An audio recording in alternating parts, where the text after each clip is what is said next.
Shri N M Pearson, Suresh കുറുപ്പിന്റെ ഒരു ഓർമ്മക്കുറിപ്പാണ്. അതിൽ പല കാര്യങ്ങളും KSF പ്രവർത്തകനായിരുന്ന കാലം മുതൽ VS അച്യുതാനന്ദനുമായുള്ള അടുപ്പമൊക്കെ സുരേഷ് കുറുപ്പ് എഴുതുന്നുണ്ട്. അതിൽ പറയുന്ന ഒരു കാര്യം ഇതാണ്: ക്യാപിറ്റൽ പണിഷ്മെന്റ് കൊടുക്കണമെന്ന് ഒരു കൊച്ചു പെൺകുട്ടി പറഞ്ഞു. നിലവിട്ട വാക്കുകളാണ് ഉപയോഗിച്ചത്. അവസാനം ഇറങ്ങിപ്പോക്ക്. ഇങ്ങനെയാണ് ആ വരികൾ. അദ്ദേഹത്തിന് തട്ടകമായ, അതായത് VS തട്ടകമായ ആലപ്പുഴ സംസ്ഥാന സമ്മേളനത്തിൽ ഒരു കൊച്ചു പെൺകുട്ടി VS ക്യാപിറ്റൽ പണിഷ്മെന്റ് കൊടുക്കണമെന്ന് പറഞ്ഞു. ഈ അധിക്ഷേപം സഹിക്കാൻ പറ്റാതെ VS വേദി വിട്ട് പുറത്തേക്കിറങ്ങി. ഏകനായി, ദുഃഖിതനായി. പക്ഷെ തല കുനിക്കാതെ, ഒന്നും മിണ്ടാതെ, ആരെയും നോക്കാതെ അദ്ദേഹം സമ്മേളന സ്ഥലത്ത് നിന്ന് വീട്ടിലേക്ക് പോയി. ഇങ്ങനെയൊക്കെ ആയിട്ടും അദ്ദേഹം പാർട്ടിയെ ഒരിക്കലും അധിക്ഷേപിച്ചില്ല എന്നുള്ളതാണ് സുരേഷ് കുറുപ്പിന്റെ വരികൾ. അത് ശരിയാണ്. ഞാനന്ന് എനിക്ക് തോന്നുന്നത് ഞാൻ ഏഷ്യാനെറ്റിലോ മാതൃഭൂമിയിലോ എന്തിലാണ് ഇരിക്കുന്നറിയില്ല.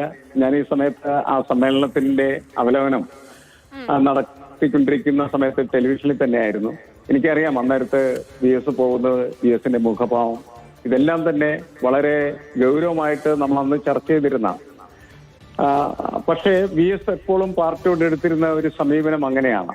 തനിക്ക് പറയാനുള്ള കാര്യങ്ങൾ പറയുമ്പോഴും ആ പറച്ചിൽ ഒരിക്കൽ പോലും പാർട്ടിക്ക് പുറത്തേക്ക് പോകാനുള്ള വഴിയിലേക്ക് സഞ്ചരിക്കാനുള്ളതാകരുത് എന്ന നിർബന്ധ ബുദ്ധി അദ്ദേഹത്തിനുണ്ട്.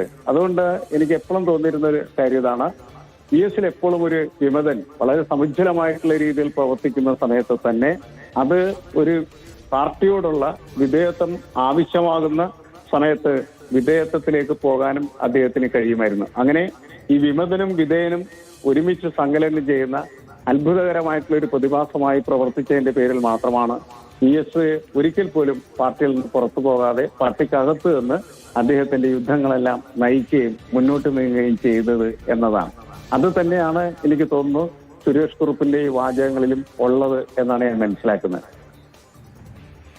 ആ പേര്, പെൺകുട്ടി ആരാണ് എന്ന് പറഞ്ഞിട്ടില്ല, പേര് പറഞ്ഞിട്ടില്ല. നമ്മൾ പ്രതികരണം ഇന്നിപ്പോൾ തേടാൻ പോയപ്പോഴും അദ്ദേഹം പ്രതികരിക്കാൻ, ഇനി പരസ്യ പ്രതികരണത്തിനില്ല എന്നുള്ളതാണ് സുരേഷ് കുറുപ്പ് പറയുന്നത്.